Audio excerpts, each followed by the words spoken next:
responsibility at this point for just as people that we can see it's time now for us to start understanding why this is happening, what's really Correct. going on in the housing space, so that when we go to perform our audits and our investigations, we can better understand what is the intent or what is the goal of our government in this same space as far as regulation is concerned. Because if we just had 10 years ago, a little more than 10 years ago, however many years that was, a crisis of a very similar nature, the laws that were implemented back then should be sufficient enough for us to prevent another crisis just, in one lifetime. I mean, I look at it as though our federal government can see the problem because they're creating the problem.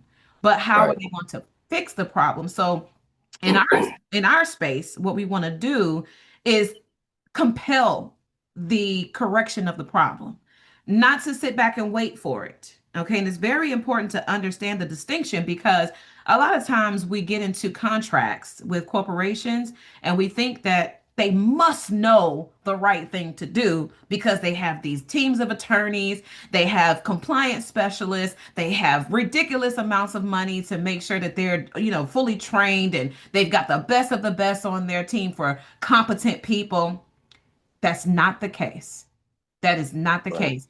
Most of the people operating in highly paid positions in corporations, they are operating off of training and guidance that's given to them by private interest attorneys.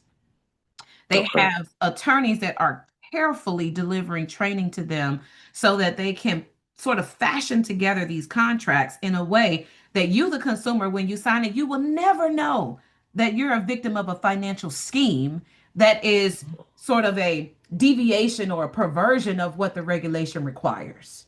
You would never know Well, that unless you were an expert, highly experienced person to perform this research and identify what a financial scheme even looks like.